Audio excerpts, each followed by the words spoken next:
Meus irmãos, alguns estão me perguntando assim: pastor, então está tudo certo, próximo domingo estamos mudando o horário do culto para 18 horas. Eu disse: não, meus irmãos. Isso só ocorrerá daqui um mês, em julho, apenas para afirmar, ainda para quem tem dúvidas, que em julho o culto vespertino deverá suceder às 18 horas. Nós faremos então aí um teste. Eu louvo a Deus que alguns irmãos da igreja falaram assim: pastor, mas que bênção, a gente já vinha orando por isso, a gente já vinha falando a respeito disso. Vamos ver, né, meus irmãos, se a gente consegue se enquadrar, se ajustar aí nesse horário. Eu sei que o público que está conosco até em casa vai sofrer muito por essa modificação aí, até se ajustar. Talvez até a gente tenha dificuldade com o público da internet, mas depois a tendência da coisa é estabilizar. Vamos ver como é que isso processa. Hoje é o último domingo do mês de maio, e assim sendo, uma das coisas que mais me tem preocupado na minha vida ministerial, na minha vida familiar, é essa questão de termos então um sacerdócio geracional. Eu percebo que parece que nós perdemos a dimensão da instituição família, do seu propósito maior, no que tange a você deixar um legado, a você deixar algo que possa permanecer e vir se perpetuando de geração em geração. Ao observar então a atitude e o comportamento de algumas famílias, me parece que isso tem ficado muito de lado ou esquecido. E como eu pregava quarta-feira, falei: irmãos, eu só preguei 2 tópicos do sermão. A gente quer falar um pouquinho, né, sobre a vida de Eucana, Ana, Eli, Penina, Rufini, Finéias, aquela turma ali, essas famílias, os problemas que elas vivenciaram. À noite a gente vai estar concluindo um sermão nesse sentido. Mas hoje eu queria te pedir para abrir então a palavra do Senhor lá no livro de Ezequiel, capítulo 48, os versos 11 e 12. E o tema da nossa reflexão nessa manhã é herança geracional dos santificados. Herança geracional dos santificados.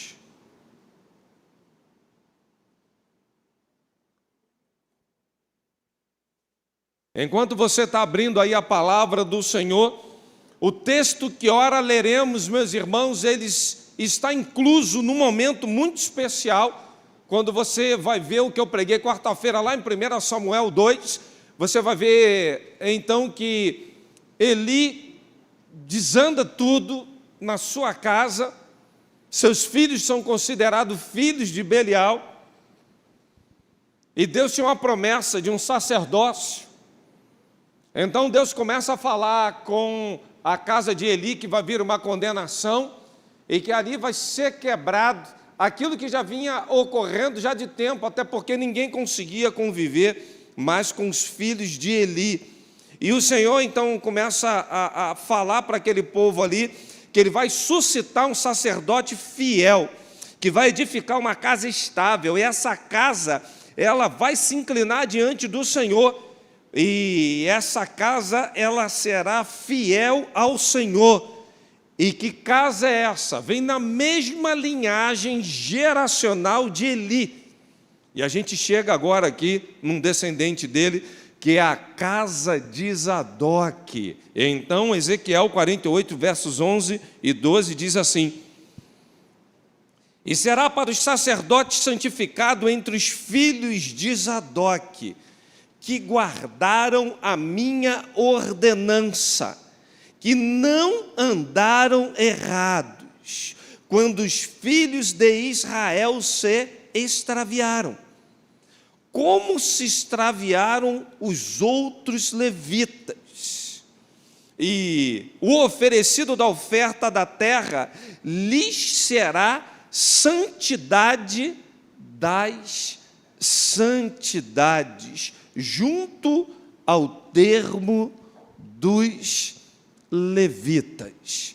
Pai, esta é a tua palavra que sempre tem um propósito especial de curar, libertar e salvar. Nos ajude nesse propósito nesta manhã. E a súplica que nós a fazemos em nome de Jesus. Amém. Santificados, que guardem, que não andem errado, que não se extraviem, e a oferta da terra será santidade das santidades. Se tinha um povo que não teve direito à herança, foi a tribo de Levi, pois o Senhor era a sua própria herança, eles já estavam então usufruindo de tudo quanto estava sendo oferecido ao Senhor. Mas no momento em que Eli lá atrás começa a se perder no seu ministério, em que Eli era um excelente homem para servir a Deus, mas um péssimo pai na tratativa com seus filhos. Eli vivia na igreja, vivia no templo, Eli não gostava nem de tirar férias, Eli gostava todo dia de sair 10, 11 horas da noite da igreja. Eli gostava de reuniões, meus irmãos. Eli gostava de fazer um sepultamento. Teve momentos de Eli passar quase que o dia inteiro fazendo sepultamento. Ainda mais no período que a Covid pegou feio naquela região. Eli vivia de domingo a domingo no templo, mas não gerenciou a sua própria casa, a sua própria família. Por quê? Os seus filhos começaram a desonrar a Deus. Eles usufruíam, usurpavam daquilo que não deviam, que era oferecido ao Senhor. Eles estavam se prostituindo no templo, e a fama deles percorria por todos os lugares. Então o Senhor fala, eu preciso de sacerdote fiel, que vai edificar casa estável. Não é uma casa bamba, não é alguém que não tem uma coisa chamada fidelidade.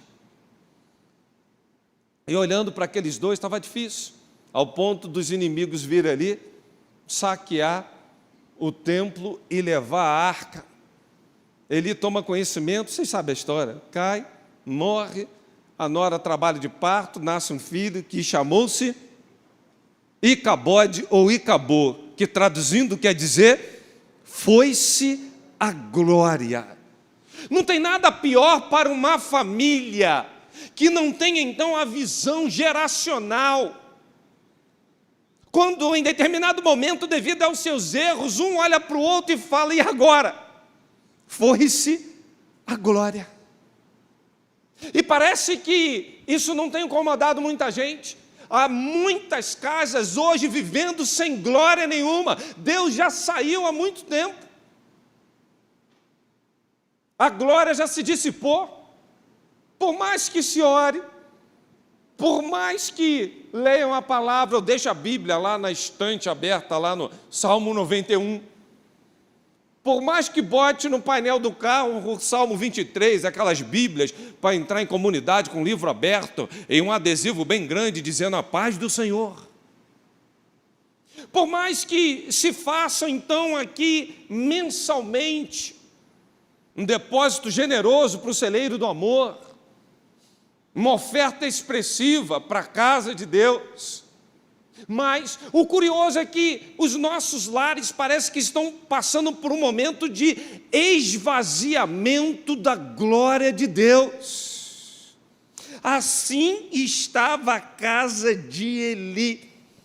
E aí vem então Zadok, que foi filho de Aitube, não é YouTube. Tem jovens que vão pensar, então já tinha o YouTube desde aquela época. Não, o pastor Anderson está dizendo Aitube, para não ter nenhuma dúvida, para ficar bem claro.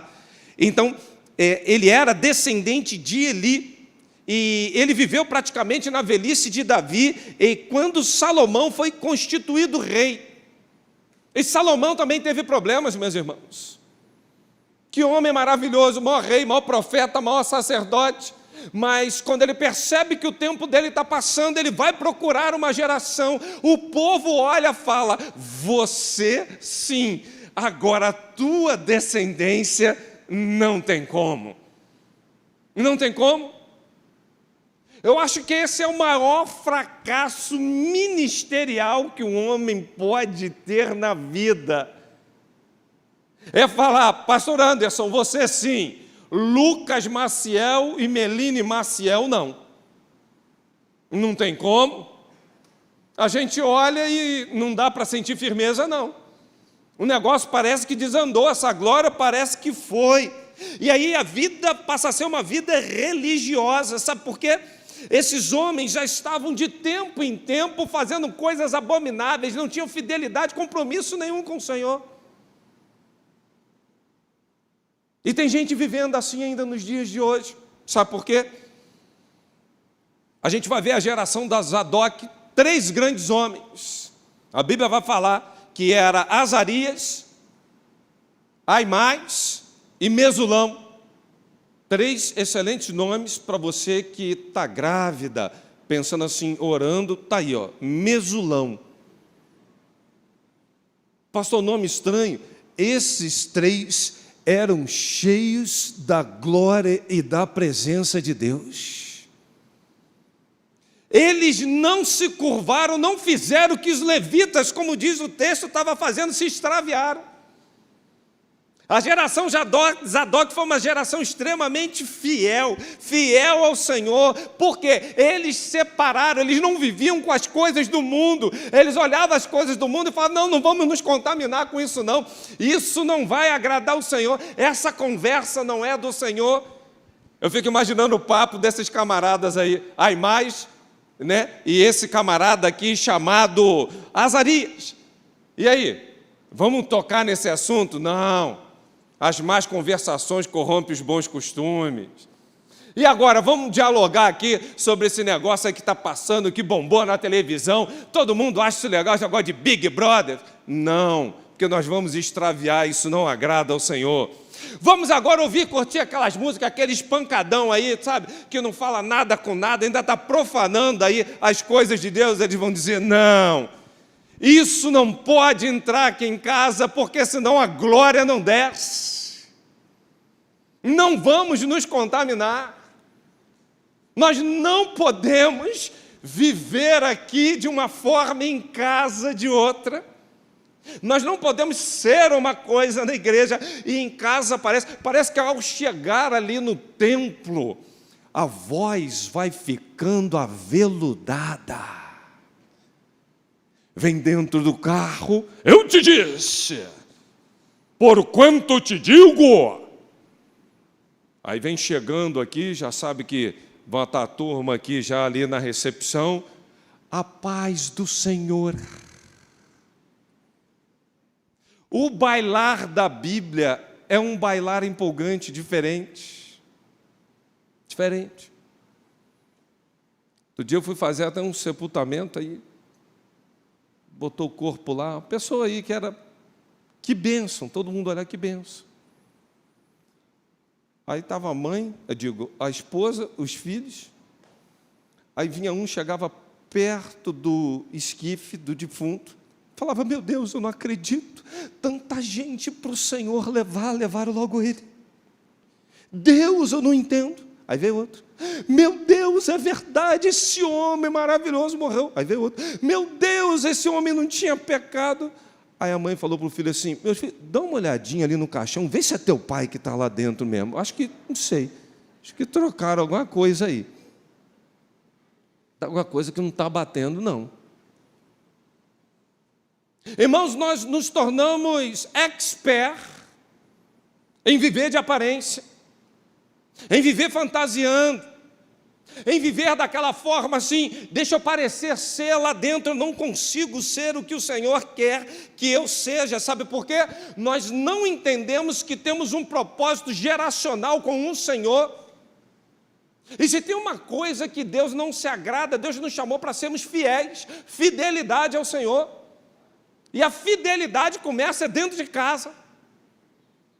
Porque nós não vamos perder filho na igreja, não vamos perder filho em faculdade, não vamos perder filho na escola. Filho se perde dentro de casa. É dentro de casa que se perde. E se perde pelo primeiro princípio que eu quero narrar para você, que é a santificação há de determinar para onde iremos e o quanto conquistaremos. É isso mesmo. A santificação, a separação vai determinar para onde iremos e o quanto conquistaremos. Nossa santificação não vai determinar somente o quanto longe, mas a quantidade de conquista. A geração Zadok era uma geração que amava a retidão. Eles conquistaram tudo para a glória do Senhor. Foi um remanescente fiel. Não se extraviaram. Fizeram aquilo que agradava ao Senhor, apesar de ter modelos lá no passado que desagradaram. Não foram bons. Para alguns que ainda creem em maldição hereditária, fatalismo, aqui está quebrado. Porque quando você olha para trás, o pessoal ali foi muito ruim nessa descendência. Aliás, quer quebrar isso é só olhar para Jesus mesmo. Vai ver a genealogia. Está quebrado. E alguns ainda creem nisso como fatalismo. Porque eu sou o Senhor que visita a iniquidade dos pais aos filhos até terceira e quarta geração. Não dizem isso? Continua o texto. Mas eu sou o Senhor que eu faço pacto com 1000. E não passou ainda 1000 gerações e o Senhor está pactuando ainda conosco no dia de hoje. Para gerar uma geração santa que não se extravie. No meio de uma geração toda perdida, Deus sempre se preocupou com o remanescente fiel. Não é desculpa dizer que está difícil andar nos caminhos de Deus, porque a palavra não é pesada, o plano dele é tranquilo, o jugo é suave, o fardo é leve. Pesado é viver no pecado, meu irmão. Aí eu ouço assim, mas pastor, o senhor há de admitir. Hoje está muito mais difícil ser jovem do que na nossa época. Irmãos, desculpa, eu não concordo com isso não. Sabe por quê? Cada geração tem os prós e os contras. Hoje está difícil botar o jovem numa faculdade e ele se manter firme. Mas na minha época, meu irmão, eu queria tirar uma dúvida sobre Bíblia, não tinha nada. Hoje eu pego o celular, boto... Hoje, meus irmãos, coisa inacreditável. Se você quiser construir uma bomba atômica, é só botar aí, tal, que vai estar o vídeo lá te ensinando como fazer. Só não aprende quem não quer, bom e ruim. Na minha geração não tinha isso. Na minha geração, para eu descobrir uma verdade, meu irmão, era aquela enciclopédia da Barça, que passava de porta em porta vendendo em 12 suaves parcelas, com aquele camarada que vinha com aquele terno desajeitado, suando igual pano de cuscuz. Aí a gente já pegava a enciclopédia, os livros já estavam até meio que amarelados, desbotados pelo suor do camarada que estava vendendo. E para pegar aquilo na estante, que drama era, para comprar já era difícil. Imagina para acessar aquilo, irmãos. Hoje você dá um clique, está tudo na sua mão. É ou não é verdade? Meu irmão, cada geração tem os prós e os contras. Só se perde quem quer. Só extravia quem quer. Até porque vale lembrar que pecado sempre é opcional. Você sempre... O pessoal está lembrando aqui da Barça, aqui, quanto pagou aqui. Estou ouvindo até aqui o juro que pagou aqui para comprar enciclopédia, irmão. Eu já captei aqui, eu tenho um ouvido bom. Né? Como é que foi o drama para comprar esse negócio aí? Quem viveu sabe. Meu irmão, pecado sempre é opcional. Você sempre vai ter oportunidade de dizer não. A Bíblia fala que Deus ainda te prova o que você pode suportar e junto com a aprovação manda uma coisa chamada escape. Escape. Escape pega e sai na tangente, irmão. Porque o diabo você tem que resistir. Às vezes até dar umas ordens lá na autoridade do Senhor. Mas carne é para fugir. Tem gente que não sabe a diferença disso. Carne, foge. Eu lembro, meus irmãos, vocês acham que não? Eu já namorei um dia. Eu já namorei. E eu lembro que, quando a luz na varanda piscava, estava na hora de bater em retirada.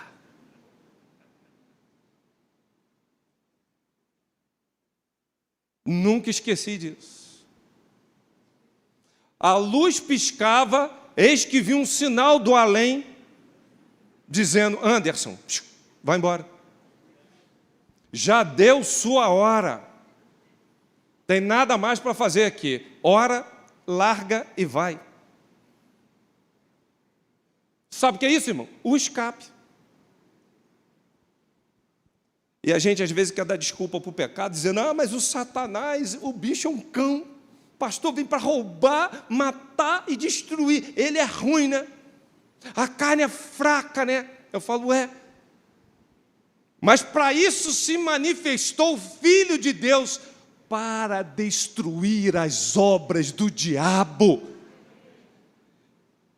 A carne é fraca, mas o espírito é forte.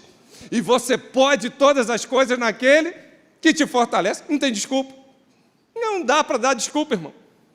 Ah, pastor, porque aquele dia eu estava distraído. Irmão, fidelidade ao Senhor. Sabe por quê? Nós não vamos conseguir transmitir à próxima geração a dimensão da responsabilidade de uma descendência firme na terra, enquanto nós não gerarmos memória dos grandes feitos de Deus. Nós não vamos conseguir ter uma geração, uma descendência poderosa na terra, enquanto não gerarmos temor ao Senhor. Nós não vamos conseguir gerar uma descendência poderosa na terra enquanto nós não conseguirmos mostrar para os nossos filhos que eles têm um Abba Pai, um papaizinho, que eles podem clamar. Hannah, é um papaizinho que ama a gente, é um papaizinho que está com a gente.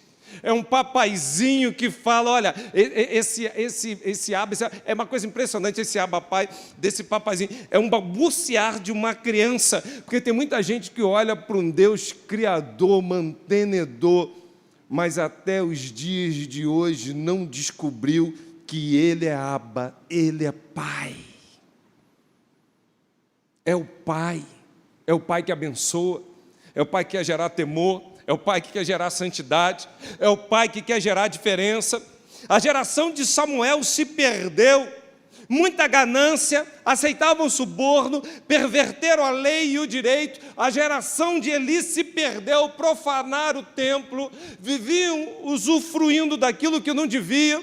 E a nossa geração e a nossa descendência, como é que está hoje, irmãos? Há um povo hoje difícil, com uma super proteção. Pais ficam revoltados quando na escola houve respeito dos filhos. Acha que o filho não faz isso não. Ah, vou tirar da escola. Falou que o meu filho não está com uma boa higiene. Às vezes não está mesmo não, meu irmão. Ah, vou tirar da escola. Falou que o meu filho... Meus irmãos, se eu chegasse em casa, ou se chegasse alguma reclamação a meu respeito, primeiro, a vara da infância e da adolescência arriava doído no lombo. Depois perguntava: o que você fez? Aí quando eu ia justificar, às vezes eu estava até certo, raras vezes. Raras vezes. Às vezes eu ia até tentar justificar. Aí quando eu justificava, eu via assim: tá bom, então na próxima que tu fizer, tu já apanhou. Ou seja, eu apanhava a prestação e ainda pagava adiantado. Era um adiantamento.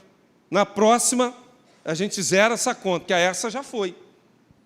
Nós estamos com uma geração, meus irmãos, super distante da realidade, com pouco cuidado com as coisas ao seu redor. Uma geração sem noção do que está acontecendo com o mundo à sua volta. E sabe por que isso? Porque nós perdemos a dimensão de separação, de santidade. Porque quanto mais separação, mais longe iremos e mais conquistaremos. Segundo momento, nós perdemos o foco do eterno e firmamos o nosso passo no terreno. Isso mesmo. Perdemos o foco do eterno e firmamos o passo no terreno. Hoje a nossa maior preocupação é ver um filho bem na vida secular. Excelente escola, mas não traz para a escola dominical, pastor Pedro. Eu quero que meu filho aprenda inglês, francês, espanhol, mandarim, mas a Ana que está assistindo lá embaixo, ele não fala nem evangeliquez, não dá nem um glória. Não solta nem um aleluia. Nós queremos que o filho seja um poliglota para que, enfim, consiga falar inúmeras línguas, oportunidades se abram. Mas os filhos, às vezes, não conseguem discernir sequer a voz de Deus, como Samuel ficava lá. Aí ele falava assim, ó, na próxima, grita assim, fala que teu servo ouve. Por quê? Já tinha acessado a voz de Deus há muito tempo, eles já estavam até desacostumados daquilo ali, não conheciam a voz de Deus.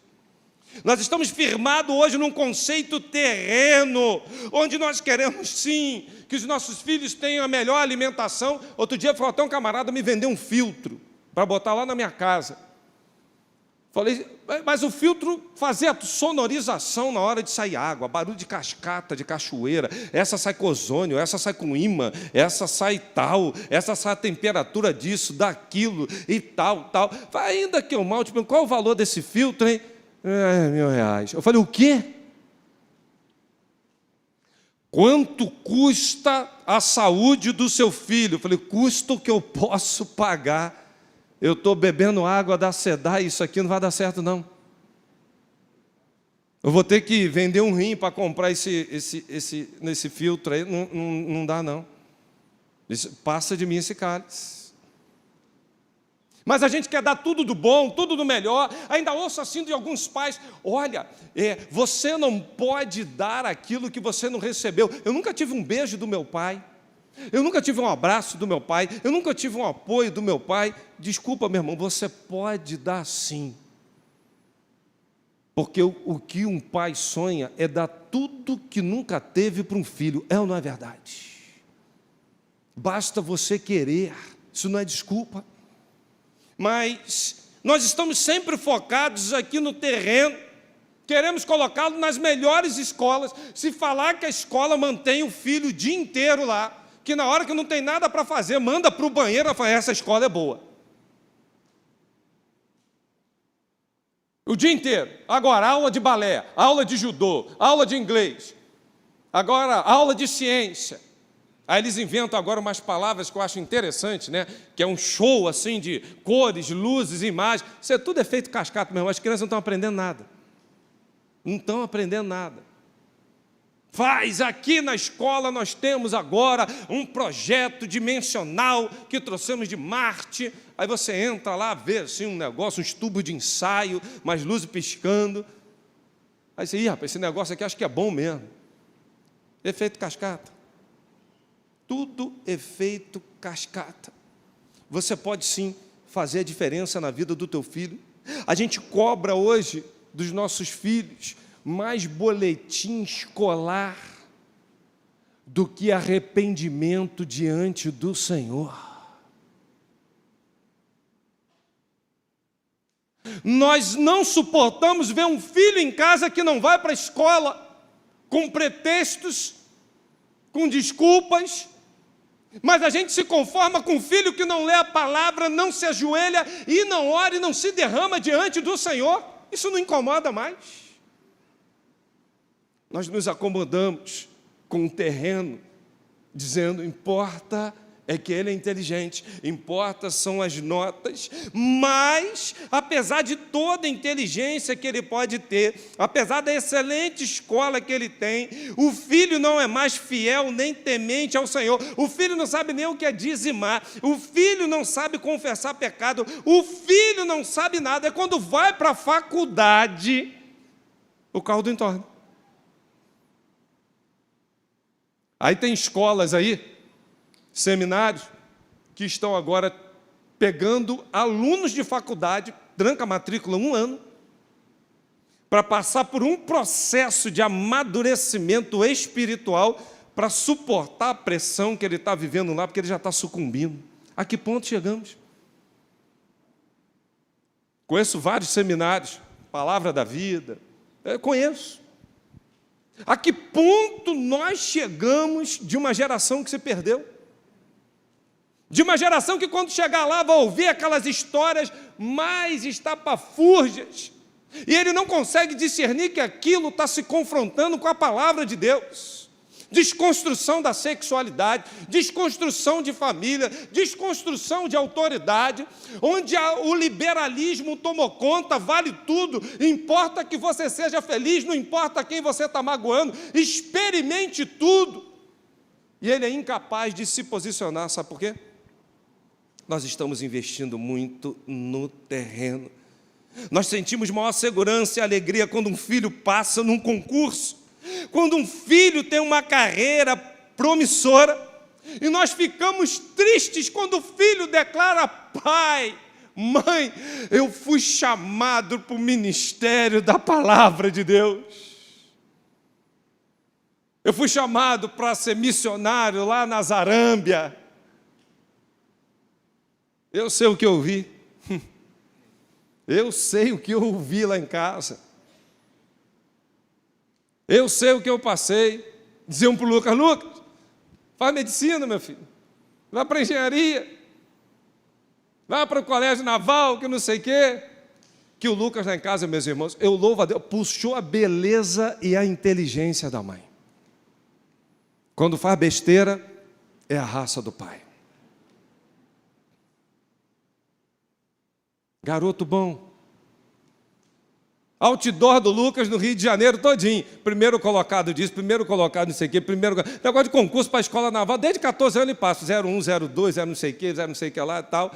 Aí fica lá, é a vida do Lucas. Papai, eu tive hoje um encontro com Deus.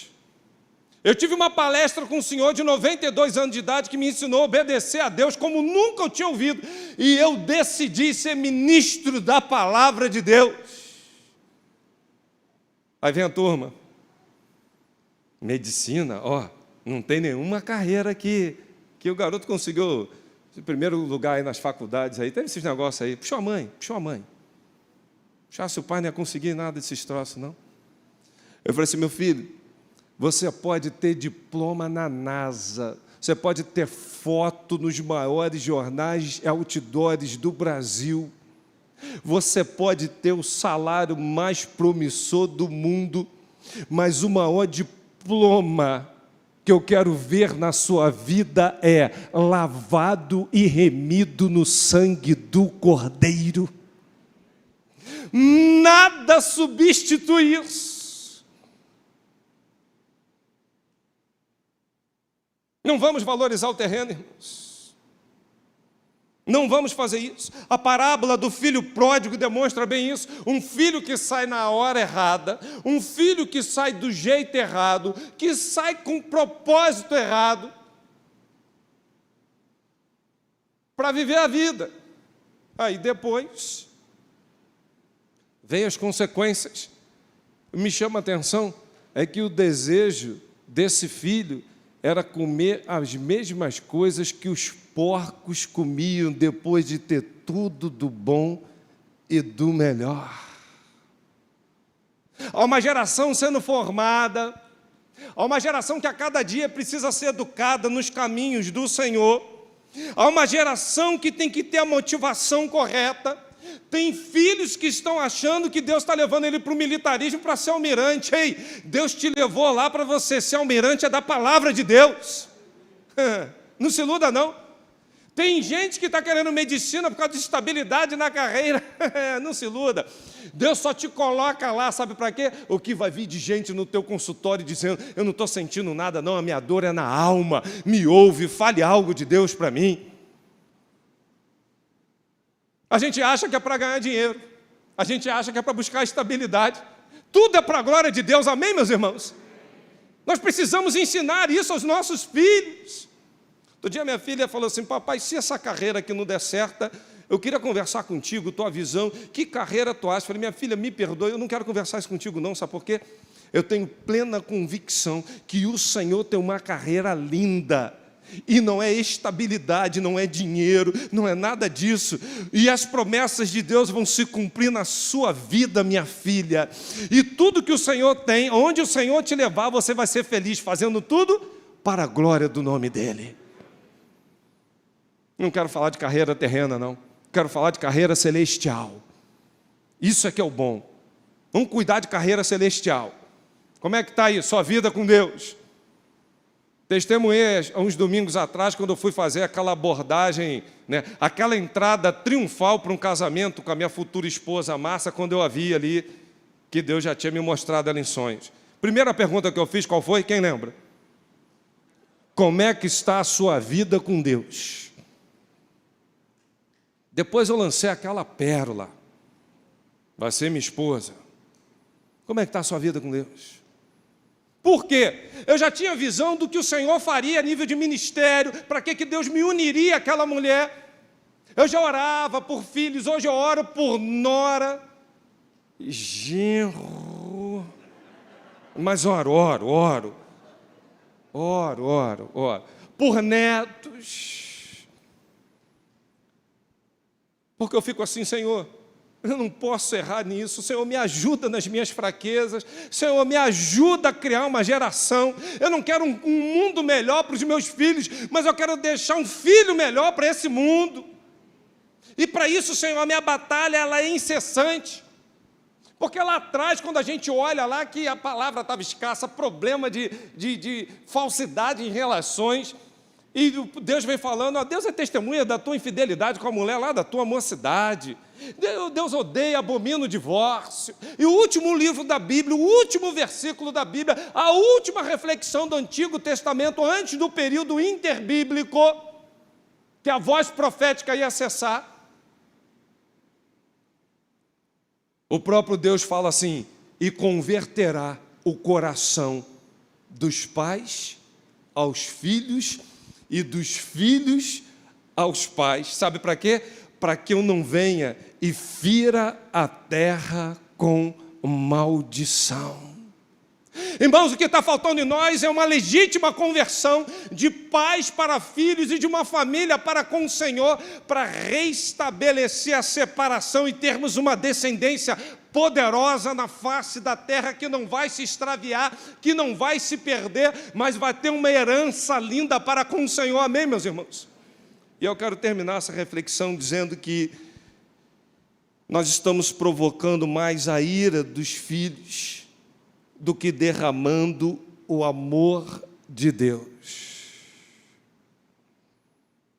Isso tem sido terrível para as famílias. Justiça tem a ver com amor e com disciplina. E eu vejo hoje pais e mães frouxos. Filho faz o que quer. O filho pega, está quebrando a coisa. Não quebra não. A próxima já sabe, hein?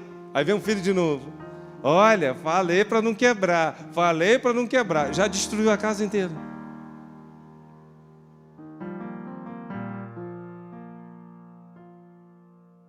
Nós estamos com uma geração que falta moderação nos relacionamentos de pais e filhos, que estão completamente desequilibrados. Há tanta intransigência, tanta violência com os filhos. Mas filho não espera de nós, irmãos, que a gente não erre. Filhos esperam de nós coerência. E coerência tem a ver com pedir perdão, Eu me lembro uma vez, meu filho, ele às vezes pegava restinho de refrigerante, ele gostava de pegar aquele golinho final assim da garrafa, que tem bastante gás, que fica ali assim 1 mês na geladeira e ninguém toma, sabe? Aí ele gostava de botar do lado assim, ficar assim igual um... Eu falei assim, meu filho, não faça isso, que isso é falta de educação. Aí ele fez a segunda vez. Eu falei assim, você não vai fazer uma terceira, você está fazendo isso na frente dos outros, isso é muito feio, meu filho. E de repente, ele um dia distraído lá em casa, ele pegou a garrafa e fez. Eu dei um tapa. Não machuquei ele não, dei um tapa na garrafa. Ele tomou um banho. Eu falei assim, eu te avisei. Isso parece um comportamento de vagabundo. Não estou te criando para isso. Ele se calou, saiu. E depois, passado um tempo, eu percebi o mal que eu tinha feito. Eu falei, meu filho, me perdoa, eu podia ter machucado o seu lábio ali naquele momento, eu não agi bem com você não. Eu quero tornar sem efeito no reino espiritual, porque você não é vagabundo, não. Meu filho, você nasceu para vencer e para reinar. Eu ia levar ele para fazer concurso, eu fazia questão, cursinho ia com van, um monte de gente. Falei, não, quem te leva sou eu. Chegava lá na porta, eu orava e falava assim, vai lá dentro e manda o teu recado. E sabe qual é o recado? Não é colocação não, porque você sabe que vai passar, mas é que eles vejam a glória do Senhor na sua vida, e você não se extravie disso. E como teu pai, eu quero estar aqui junto com você. Não vou abrir mão, e nenhuma prova que você fizer que eu puder estar junto com você, eu faço questão de estar lá. Hoje a incoerência entre o que se vive e o que se fala está gerando um abismo enorme. As injustiças nas punições, porque pais hoje não têm mais paciência. A gente faz tudo para ver um filho quieto e longe da gente. Bota aí um negocinho para ele lá, larga ele lá, tira, joga ele para lá, e a gente cansa. A gente perde a noção do que Deus confiou nas nossas mãos. Há muita exigência hoje sem sentido. Importunações inapropriadas. E a gente vai provocando ira. E nós perdemos noção de colocar limite. O Senhor colocou Adão e Eva no jardim e falou, não ultrapasse, ali não toca. Filhos precisam de limite. Filhos precisam estar enganjados nas tarefas domésticas. Filhos precisam de responsabilidade. Uma geração mimada, tem tudo na mão, não tem compromisso com nada, acha que a vida é assim. Saiba colocar freio. Saiba dar limite. Agora, você só consegue fazer isso quando você tem amor. Quando você está transbordando de amor. Porque amor sem justiça, sem disciplina, vai descambar. E lá na frente, a gente vai entender que filhos não são nossos, filhos são herança do Senhor. Eu todo dia me pergunto, será que eu estou acertando o alvo? Será que eu estou errando o alvo? Porque são como flechas na mão do guerreiro. Qual é o alvo que eu estou mirando com a minha descendência? Eu estou pretendendo alcançar o quê? E quando meu filho falou assim, papai, eu vou ser ministro da palavra de Deus. Eu falei, você vai muito mais longe do que eu fui. Você vai conquistar muito mais do que eu conquistei. Mas não é conta bancária, não é carro novo, não é casa. São vidas para a glória de Deus. Você vai muito mais longe. Nós não queremos, às vezes, ver um filho sofrendo.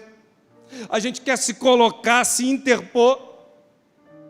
Mas a Bíblia fala, o próprio Jesus dizendo, ainda que era filho, aprendeu por aquilo que padeceu. Filho tem que sofrer sim. Filho vai ter que passar por situações difíceis, e aí que vai gerar aprendizado, amadurecimento. A gente quer fazer, botar numa bolha e dizer, não rala o joelhinho não, fica aqui, coitadinho.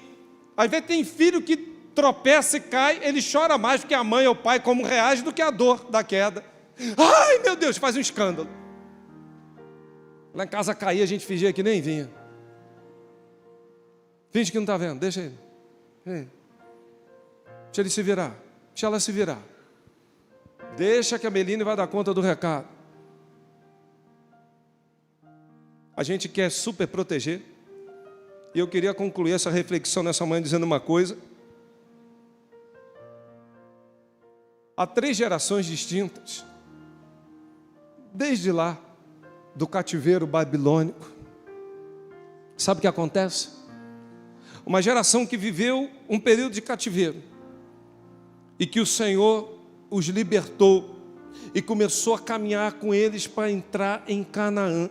Mas eles se perderam, mesmo com a coluna, com a nuvem, com o maná, com água. Que coisa difícil. Esses morreram. Mas teve uma segunda geração que entrou na terra prometida. Eles não sabiam mais os feitos de Deus, as maravilhas de Deus.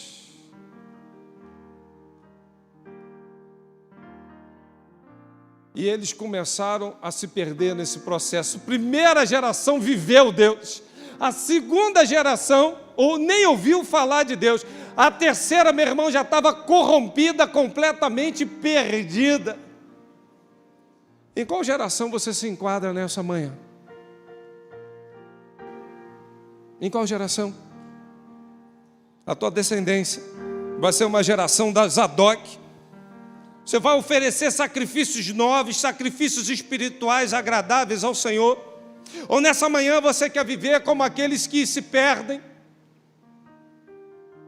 Meus irmãos, nenhum sucesso aqui na minha vida vai compensar se eu fracassar com a minha geração. Eu abro mão de tudo, mas eu preciso deixar uma descendência aqui na terra que reflita a glória do Senhor, com todas as minhas imperfeições e limitações, que não são poucas. Eu quero terminar esse momento dizendo uma coisa para você.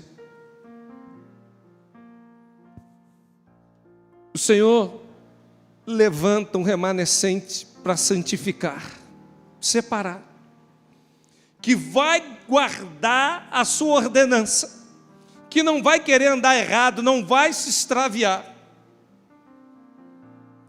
E a oferta da terra deles, sabe qual vai ser?